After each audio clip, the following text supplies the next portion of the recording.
the next part.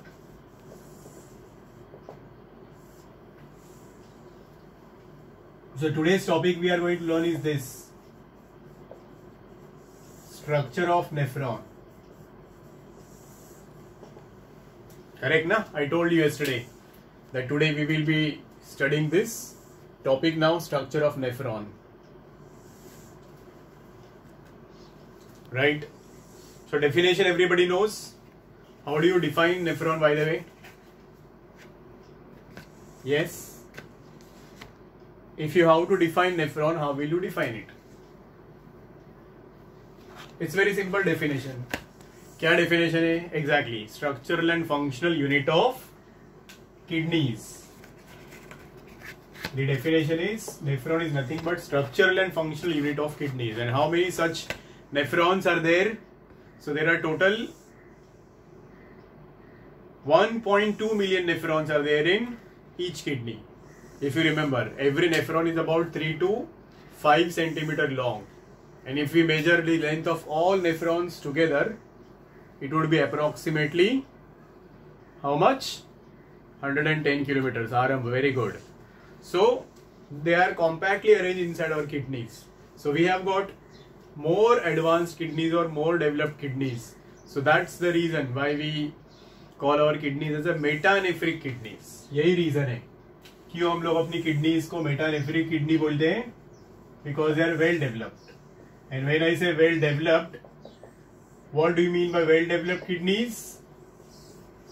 The kidney that has got 1.2 million nephrons. So that will be called as a metanephric kidney. Am I clear? Now, when it comes to the structure of this nephron, it is also known by one more name you can remember, uriniferous tubule. Sometimes it is also called as uriniferous tubule.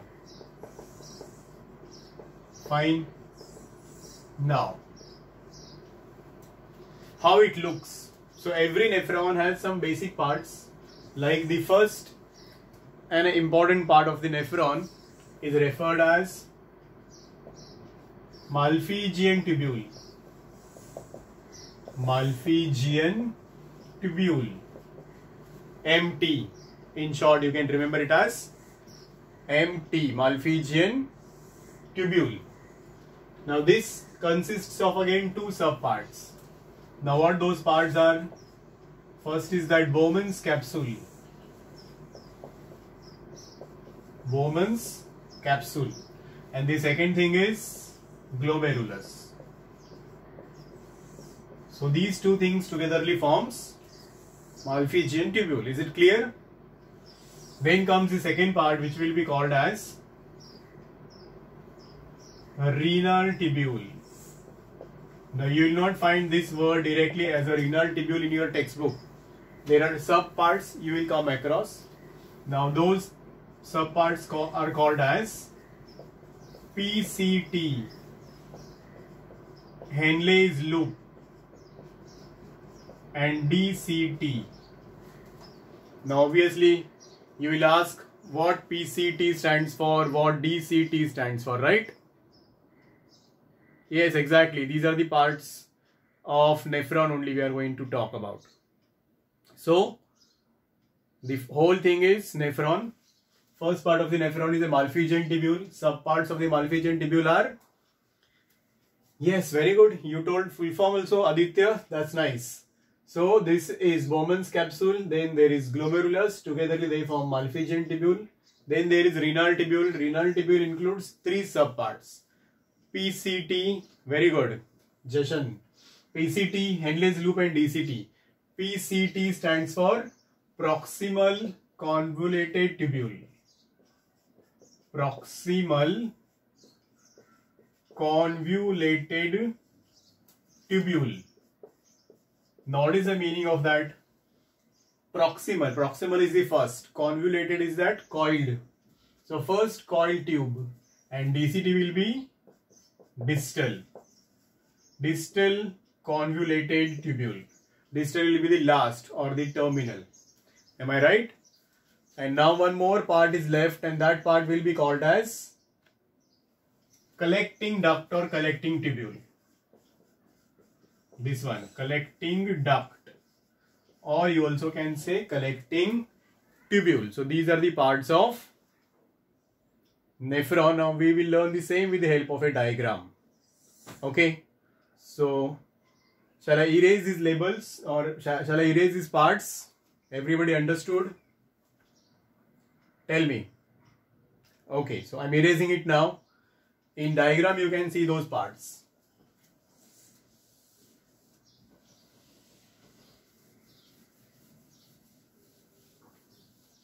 So let's see. You also can simultaneously draw this diagram, because in your textbook very complicated diagram is given. So look, observe carefully how I am drawing, and the same way you are going to sketch it. So watch here. This is the first part, which looks like a cup shape, and this cup shaped structure only is known as a Bowman's capsule. What do you call it as? Bowman's capsule. What are the characteristic features? It looks like cup shape, double layered. So it will have those two layers, outer layer, inner layer, and then in between that it has a space also, that will be called as the urinary space. Did you understand? No explanation will be asked how this nephron looks, but you should know that diagram is possible. Now here comes its first coiled tube. You remember the name for this first coiled tube? PCT. Remember? Exactly. So here is your PCT. Now this PCT will continue and will form one U-shaped structure. It will form one U-shaped structure, and this U-shaped structure is now called as next part. What is that? Henle's loop, or loop of Henle also you can call it as. Exactly. And then after this U-shaped structure there will be another coiled tube, and this tube will be now your last coiled tube. That would be called as, yes, you know the name, DCT. So what, did you understand? How are the parts?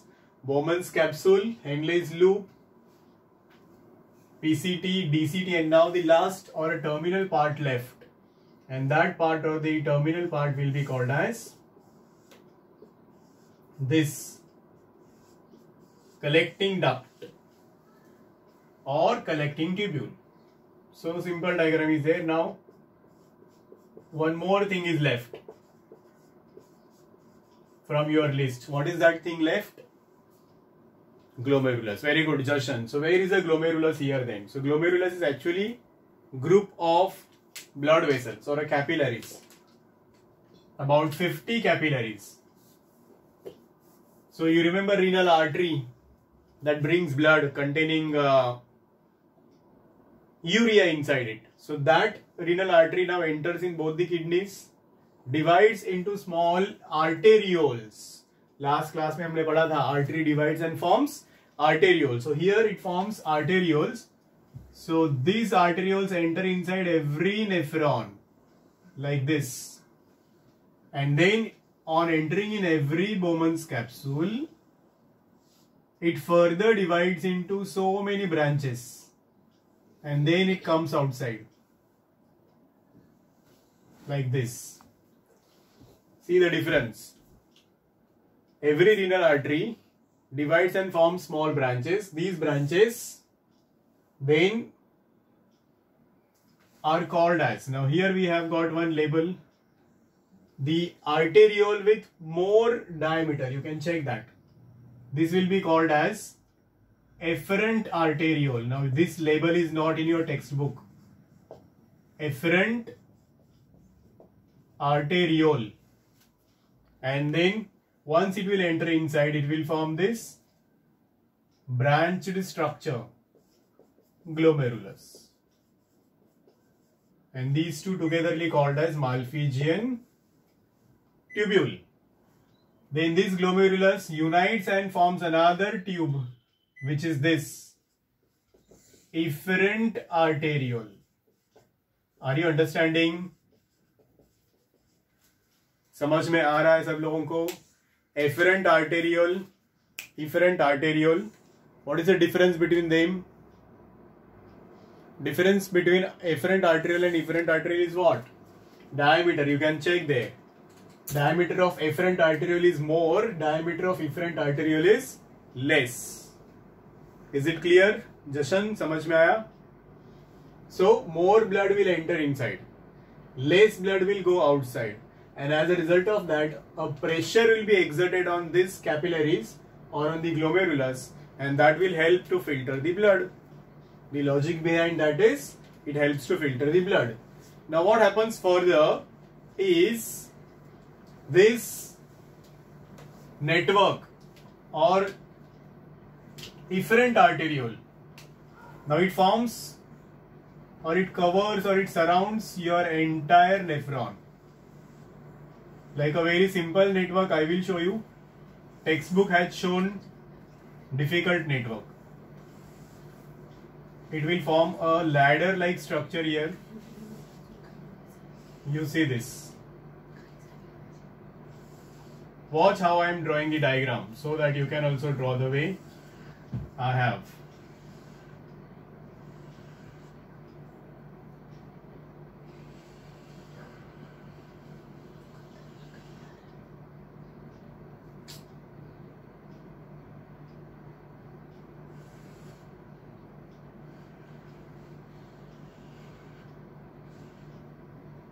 So check now. And now this will go to your renal vein. When it came from renal artery. Now it will go back to your renal vein. I hope you understood the diagram, how it is. Did you? Anybody has any problem with the diagram? It looks beautiful. If you compare with your textbook, you won't be able to draw the diagram from your text. But this is much better.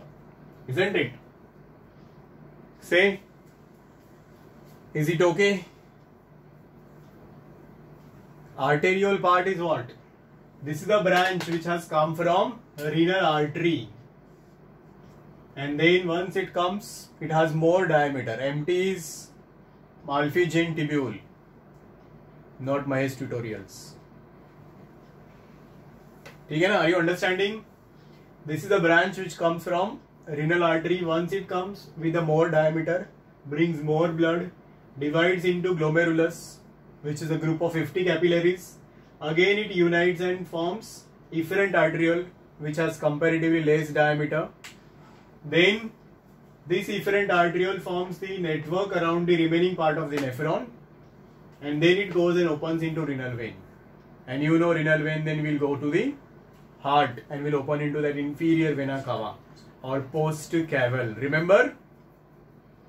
Yes? That is the network of the blood. Now each part when you talk about. So first part was that Malpighian tubule, empty. Now that consists of two parts. This first part we have here is a cup-shaped structure. Bowman's capsule. It has two layers, outer layer, inner layer. Between them there is a space. That space can be called as a urinary space. This is what the diagram of your nephron Jashan. What did I draw? Same thing I have drawn. Okay? Now, when you talk about next part, that is the difference between PCT and DCT, you can remember some more points. That is obviously what PCT stands for and what DCT stands for.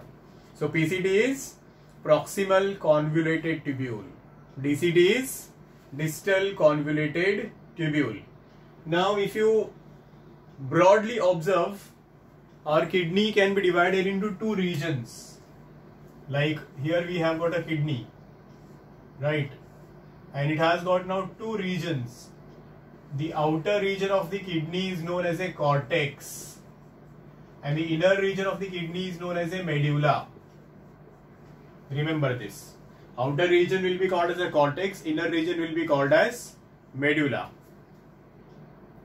What I have drawn in the, this is the continuation of your efferent artery, or this is actually the network of the blood vessels only. ठीक है? जशन समझ में आया? I have not drawn anything different. Same thing I just showed you in the form of a network. So these two things you remember. Kidney has two regions. Outer region will be called as the cortex. Inner region is called as the medulla. So some part of this nephron lies in cortex. Some part of this nephron lies in medulla. Which part lies in the cortex is, you can say, all the parts which are here. This much lies in the cortex and remaining parts lie in medulla. Can you see there? That is for formation of urine only. Why it is divided into. So you can check here. Malpighian tubule, PCT and DCT, they lie in cortex of the kidney. This medulla and collecting duct, that Henle's loop and collecting duct lies into medulla. This much only you have to remember. That what is present in the cortex and what is present in the medulla. So some part lies in the cortex, some part lies in medulla. Now, how the process of urine formation occurs, that is what the very important function of this nephron is, correct? So you can take a screenshot of this diagram. This will help you to draw or a sketch, and again this is going to be your homework for today. You are going to draw this diagram. You will be able to do, right? You don't have to show this cortex and medulla, this partition, just draw the diagram. Yeah. Take a screenshot of the diagram and then you can, which label is not clear? Kshitij. Huh? You can see efferent arteriole, PCT, DCT, Henle's loop, collecting duct. Can you? I don't think so. Arambh, video is not clear. I don't find so.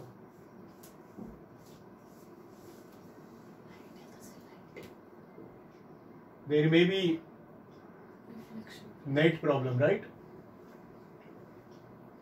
ठीक है. It's okay. I'll also share the diagram to you people. Don't worry. Confident with the diagram? You tell me that. At least. ठीक. Now, shall we proceed with how the process of urine formation occurs?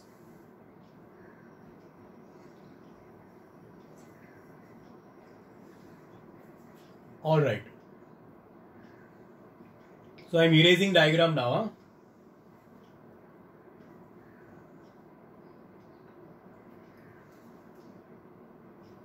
So shall I erase the diagram now to proceed? Chalo. The very important part of this topic, how urine is formed, that we are going to do now.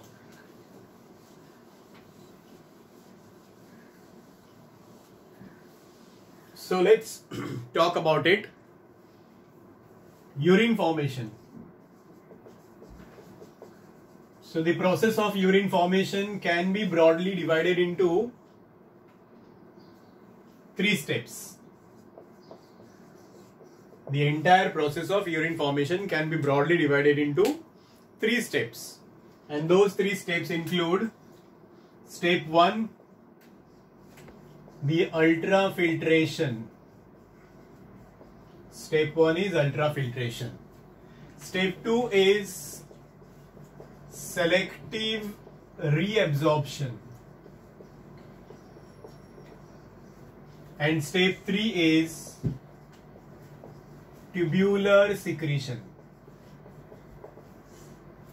Understood what are the 3 steps? Ultrafiltration, selective reabsorption and tubular secretion. Now your textbook will not involve that selective reabsorption word or a tubular secretion word. Ultrafiltration it will involve, and they have explained it in the form of a paragraph or an essay. So here I am telling you in the form of steps or a sequence. So this will help you to understand your concept. Now beginning with the first step, the ultrafiltration. So what would be the meaning of ultrafiltration? You know that ultrafiltration is nothing but filtration of blood under high pressure. How do you define it? Ultrafiltration is filtration of blood under high pressure, right? So why that pressure is needed? So obviously we have that group of blood vessels or glomerulus. So that needs a force, that needs a pressure. So there are certain pressures which are called as hydrostatic pressures which act upon the blood. So site of this ultrafiltration is that Malpighian tubule. Again in Malpighian tubule it occurs in glomerulus, right? Now it needs a pressures, I said, and those pressures are called as the hydrostatic pressures. Now what helps in these hydrostatic pressures is that diameter between afferent arteriole and efferent arteriole. Remember, diameter of afferent arteriole is more, diameter of efferent arteriole is less.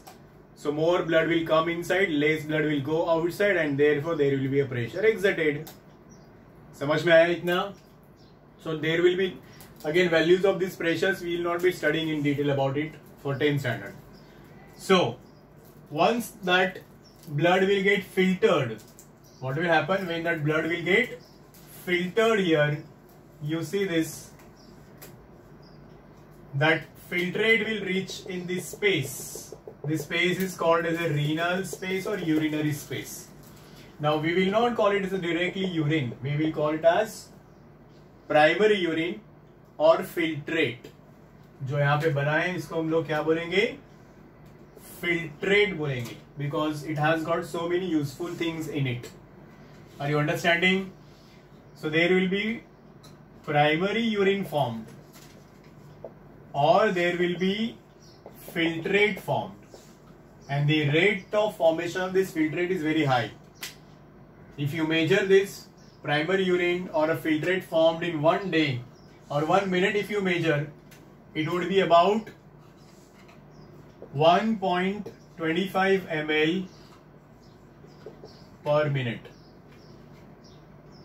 Now, by the same rate, if you measure for the whole day, 24 hours, it would be about, 125 ml, this is, it would be about 180 liters per day.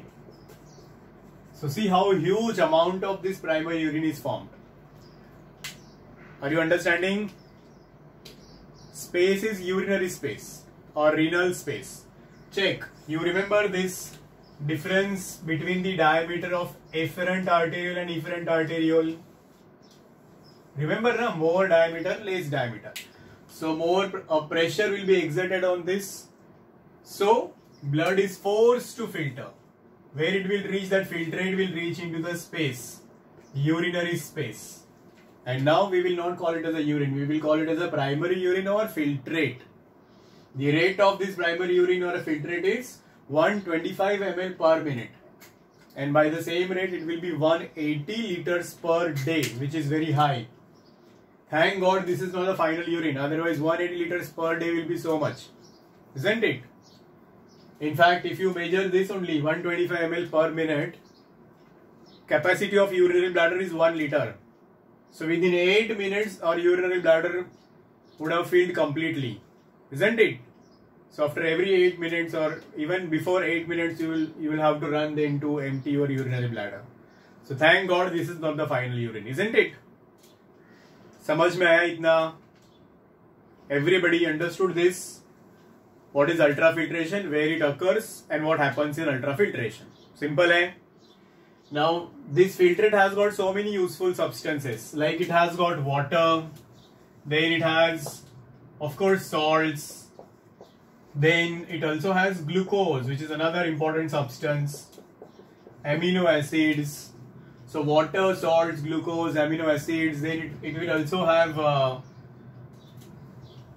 wastes obviously in the form of urea, small quantity of ammonia, small quantity of uric acid, and so on.